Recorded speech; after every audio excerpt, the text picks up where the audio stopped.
Hello नमस्कार, स्वागत है मैथ्स पॉइंट पर।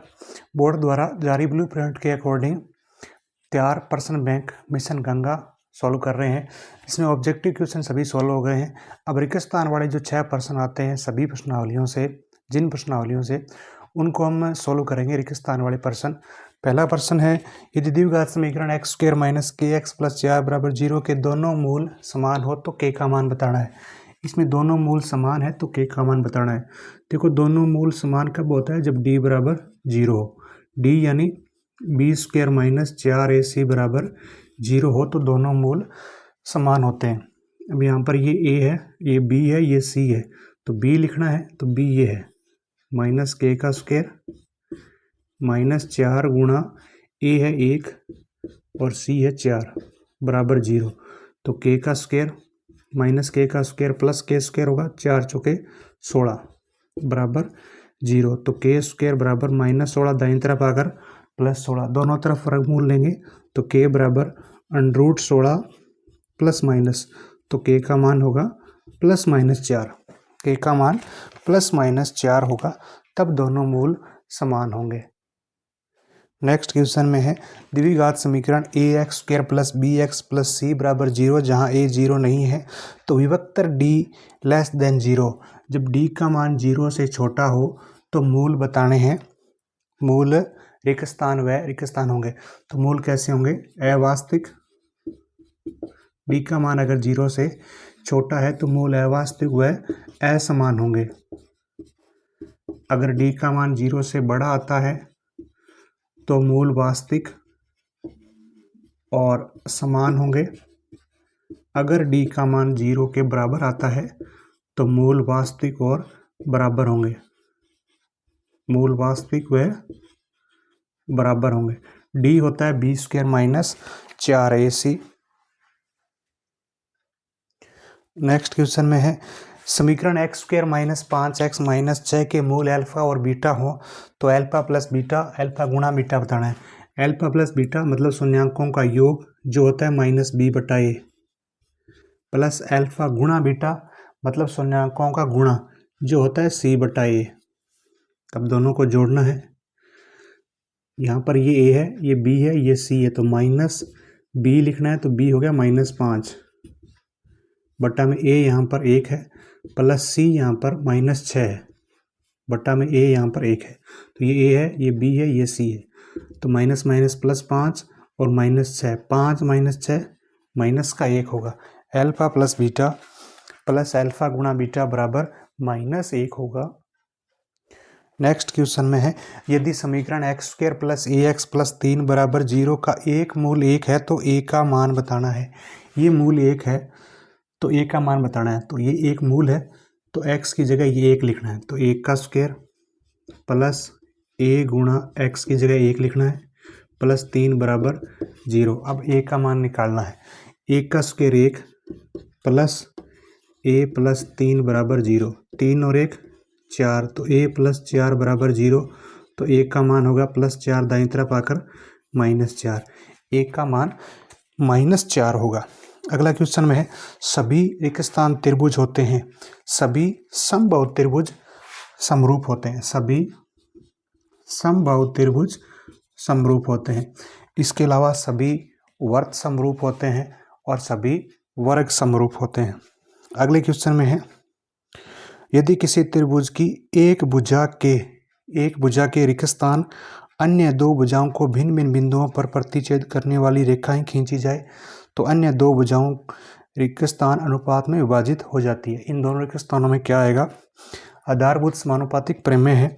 किसी त्रिभुज की एक भुजा के रेगिस्तान में आएगा पहले समांतर, एक भुजा के समांतर, यानी ये त्रिभुज है ए बी सी, इसकी एक भुजा है ए बी, इसके समांतर अगर डी ई एक रेखाखंड है, दो भुजाओं को भिन्न भिन्न बिंदुओं पर प्रतिच्छेद करे, ए सी को डी पर, बी सी को ई पर प्रतिच्छेद करे तो अन्य दोनों भुजाओं को ए सी और बी सी को समान अनुपात में विभाजित करेगी। तो दूसरे रेगिस्तान में आएगा समान, पहले रेगिस्तान में समांतर और दूसरे में समान, यानी किसी त्रिभुज की एक भुजा के समांतर अन्य दो भुजाओं को भिन्न भिन्न बिंदुओं पर प्रतिच्छेद करने वाली रेखाएं खींची जाए तो अन्य दो भुजाओं को समान अनुपात में विभाजित करती है।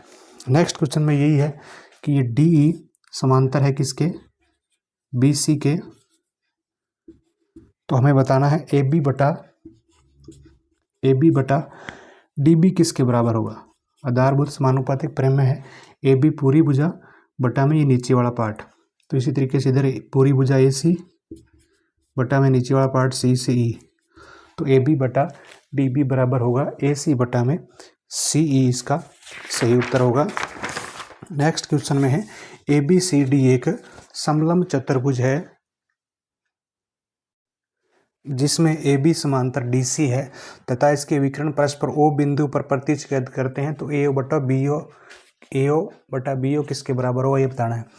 ए बी सी डी समलंब चतुर्भुज है, ए बी सी डी के समांतर है, तो ये जो ए ओ है बटा बी ओ ये बराबर होगा सी ओ बटा डी ओ के, तो रिक्त स्थान में आएगा सी ओ बटा डी ओ।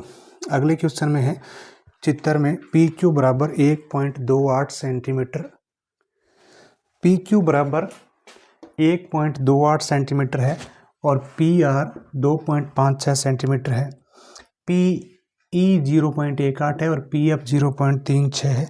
हमें ये बताना है कि ई एफ बराबर रिक्त स्थान क्यू आर, ये ई एफ जो है ये क्यू आर के किस अनुपात में होगी, किस भाग में होगी। देखो इन दोनों त्रिभुज, ये जो त्रिभुज है कौन सा, पी ई एफ, और जो बड़ा त्रिभुज है पी क्यू आर, दोनों समरूप लग रहे हैं यहाँ पर।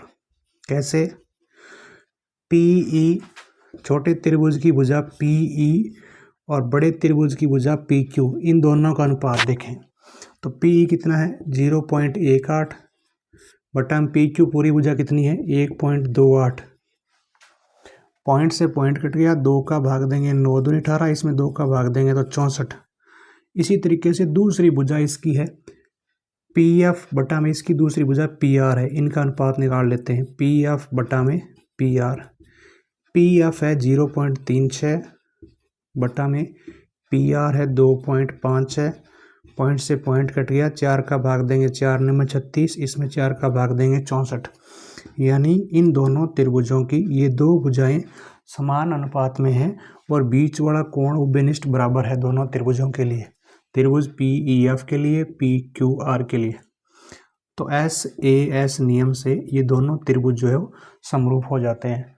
समरूप त्रिभुजों की संगत भुजा समानुपाती होती है, तो पी ई बटा में पी क्यू बराबर जो ज्ञात करनी है ई एफ बटा में इधर क्यू आर, क्योंकि पी ई बटा पी क्यू है 9/64, तो यहाँ लिखा जा सकता है 9/64 बराबर ई एफ बटा में क्यू आर।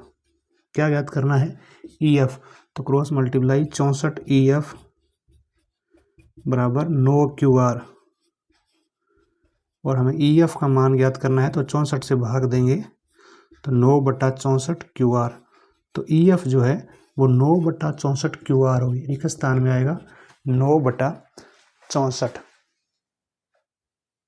10वें सवाल में है cos square 60 plus sine square 60 क्या होगा। ये त्रिकोणमितीय सरल समीकरण है कि sine square theta plus cos square theta 1 होता है जब ये थीटा बराबर हो, कोण समान हो। तो यहाँ कोण 60 है, यहाँ भी 60 है, तो sine square 60 plus cos square 60 बराबर 1 होगा। 11वें क्वेश्चन में है 2 tan 30 बटा में 1 प्लस tan स्क्वायर 30 का मान बताना है। 2 tan 30 बटा में 1 प्लस tan स्क्वायर 30 का मान बताना है, तो 2 गुणा tan 30 का मान होता है 1/√3 बटा में 1 प्लस tan 30 का मान होता है 1/√3 और उसका स्क्वायर भी करना है।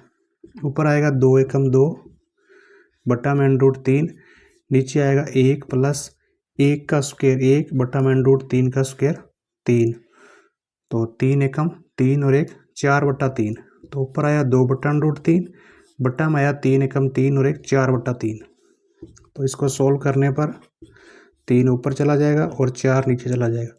2 एकम 2, 2 दूनी 4, परिमेयकरण करेंगे तो ऊपर नीचे √3 से गुणा कर देंगे, √3 को √3 से गुणा करेंगे 3 आएगा, या उस 3 से ये 3 कट जाएगा, तो लास्ट बचेगा √3/2, √3/2 एक स्थान में आ जाए 11वें सवाल में।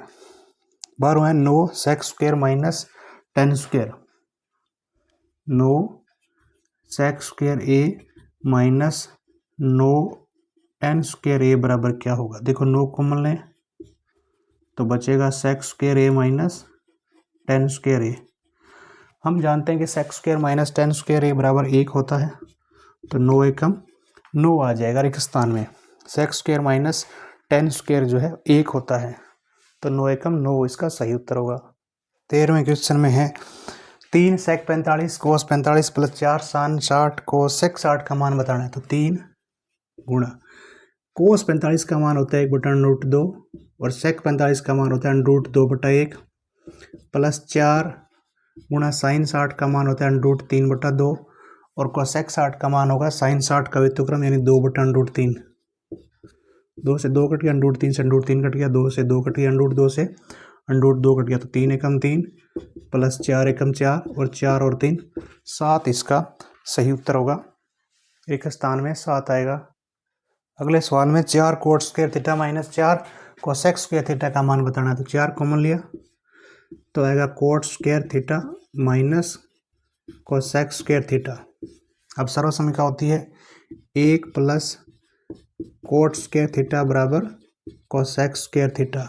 यहाँ है कोट स्क्वायर माइनस कोसेक, तो coat square theta cosec square को बाईं तरफ लिखेंगे तो minus cosec square theta plus 1 को दाईं तरफ लिखेंगे तो -1, तो coat square theta minus cosec square theta होगा -1 और cosec square theta minus cot square theta होगा +1। तो अभी coat square minus cosec square है तो ये होगा -1 गुणा 4, तो -4 इसका सही उत्तर होगा। रिक्त स्थान में आएगा -4। नेक्स्ट क्वेश्चन में है कि कोट थीटा बराबर 1 हो तो 2 साइन थीटा कोस थीटा का मान बताना है। देखो ये लाल बट्टा कक्का से देखें कोट किसके बराबर होता है, साइन कोस टेन कोट आधार बट्टा लंब। तो एक समकोण त्रिभुज है जिसका आधार 1 है, लंब भी 1 है, तो कर्ण ज्ञात कर लेंगे। कर्ण क्या होता है, रूट में आधार स्क्वायर प्लस लंब स्क्वायर। तो यहाँ आधार कितना है 1 है तो 1 का स्क्वायर और लंब भी 1 है तो 1 का स्क्वायर, 1 का स्क्वायर 1, 1 का स्क्वायर 1, 1 और 1 2, तो कर्ण हो गया √2। अब यहाँ देखो इसका मान निकालना है 2 साइन थीटा गुणा कोस थीटा। साइन होता है लंब बटा कर्ण और कोस होता है आधार बटा कर्ण। 2 गुणा लंब है यहाँ पर 1 बटा में कर्ण है यहाँ पर √2 और आधार है यहाँ पर 1 बटा में कर्ण है √2, तो ऊपर आएगा 2 एकम 2, नीचे √2 को √2 से गुणा करेंगे 2 और 2 में 2 का भाग देंगे 1, तो 2 साइन थीटा कोस थीटा बराबर 1 होगा। यदि x tan 45 डिग्री कोस 60 डिग्री बराबर साइन 60 कोट 60 हो तो x का मान बताना है। x tan 45 का मान होता है 1, कोस 60 का मान होता है 1/2, कोस 60 का मान साइन 30 के बराबर और साइन 30 का मान 1/2, साइन 60 का मान √3/2 गुणा कोट 60 का मान 1/√3, तो √3 से √3 कट गया, x बराबर आ जाएगा यहाँ पर है 1/2 और ये 2 भाग में इधर आकर गुणा में हो जाएगा, 2 से 2 कट गया, तो x का जो मान होगा वो होगा 1, x बराबर 1 होगा। नेक्स्ट क्वेश्चन में है वर्त को 2 बिंदुओं पर प्रतिच्छेद करने वाली रेखा को कहते हैं। वर्त को अगर 2 बिंदु पर प्रतिच्छेद ये करने वाली लाइन को क्या कहते हैं, छेदक रेखा कहते हैं। वर्त को 2 बिंदु पर प्रतिच्छेद करने वाली रेखा को छेदक कहते हैं। एक बिंदु पर प्रतिच्छेद करने वाली रेखा को स्पर्श रेखा कहते हैं। एक बिंदु पर प्रतिच्छेद या स्पर्श करने वाली रेखा को स्पर्श रेखा कहते हैं। एक वर्त की रिक्त स्थान समांतर स्पर्श रेखाएं हो सकती है। एक वर्त में समांतर स्पर्श रेखा कितनी हो सकती है, एक ये इसके समांतर यहाँ स्पर्श रेखा हो सकती है, तो एक वर्त के अंदर दो समांतर स्पर्श रेखाएं हो सकती है। 19वें सवाल में एक वर्त में समांतर स्पर्श रेखाओं के युग्म कितने हो सकते हैं, जोड़ा कितना हो सकता है, तो समांतर स्पर्श रेखाओं का युग्म जो है वो 1 होगा, जोड़ा 1 ही है, तो यहाँ पर 19वें सवाल में 1 आएगा। वर्त और उसकी स्पर्श रेखा के उभयनिष्ठ बिंदु को कहते हैं। ये वर्त है और ये स्पर्श रेखा है, ये पॉइंट जो है वर्त के ऊपर भी है और स्पर्श रेखा के ऊपर भी है, इस उभयनिष्ठ पॉइंट को कहते हैं स्पर्श बिंदु। तो रिक्त स्थान में लिखना है स्पर्श बिंदु। वर्त तथा उसकी स्पर्श रेखा के उभयनिष्ठ बिंदु को स्पर्श बिंदु कहते हैं। वर्त के किसी बिंदु पर स्पर्श रेखा स्पर्श बिंदु से जाने वाली त्रिज्या पर लंब होती है। वर्त की किसी बिंदु पर स्पर्श रेखा, ये वर्त की P बिंदु पर स्पर्श रेखा है, तो P से जो जाने वाली त्रिज्या होगी वो इस स्पर्श रेखा के ऊपर लंब होगी, 90 डिग्री कोण बनाएगी। अगला है किसी वर्त के परिगत समांतर चतुर्भुज होता है। किसी वर्त के परिगत समांतर चतुर्भुज जो है वो समचतुर्भुज होता है। किसी वर्त के परिगत खींचा गया समांतर चतुर्भुज समचतुर्भुज होता है। 23वें सवाल में वर्त के परिगत बनी चतुर्भुज की आमने सामने की भुजाएं केंद्र पर संपूरक कोण अंतरित करती है। केंद्र पर संपूरक कोण अंतरित करती है। संपूरक यानी आमने सामने की भुजाओं द्वारा केंद्र पर जो कोण बनेगा उनका जोड़ 180 डिग्री है। ये वर्त है, इसके परिगत चतुर्भुज है। इस भुजा द्वारा केंद्र पर डाला गया कोण सामने वाली भुजा पर केंद्र पर डाला गया कोण, ये दोनों कोण संपूरक होंगे। इन दोनों कोणों का जोड़ 180 होगा, इन दोनों कोणों का जोड़ भी 180 होगा। घटना E की प्रायिकता प्लस घटना E नहीं की प्रायिकता बराबर है 1। E की प्रायिकता और E नहीं की प्रायिकता का जोड़ हमेशा 1 होता है। उस घटना की प्रायिकता जो घटित नहीं हो सकती, जो घटना घटित नहीं हो सकती उसकी प्रायिकता जो है 0 होती है। उस घटना की प्रायिकता जो घटित नहीं हो सकती उसकी 0 होती है, और ऐसी घटना कहलाती है असंभव घटना। जो घटित नहीं हो सकती वो असंभव घटना कहलाती है। 26वें क्वेश्चन में उस घटना की प्रायिकता जिसका घटित होना निश्चित है उसकी प्रायिकता 1 होती है, अदरवाइज किसी भी घटना की प्रायिकता 0 और 1 के बीच में होती है। उस घटना की प्रायिकता जिसका घटित होना निश्चित है 1 है, और ऐसी घटना निश्चित घटना कहलाती है। ऐसी घटना निश्चित घटना कहलाती है। किसी प्रयोग के सभी प्रारंभिक घटनाओं की प्रायिकताओं का योग, किसी प्रयोग के सभी प्रारंभिक घटनाओं की प्रायिकताओं का योग 1 होता है। प्रायिकता की सीमा से तक होती है। प्रायिकता की जो सीमा है वो 0 से 1 तक होती है। 0 से 1 तक होती है। 29वें क्वेश्चन में है E की प्रायिकता 0.05 है। PE 0.05 है। हमें बताना है E नहीं की प्रायिकता। E नहीं की प्रायिकता बतानी है तो 1 में से E की प्रायिकता घटानी है, यानी 0.05 घटाना है।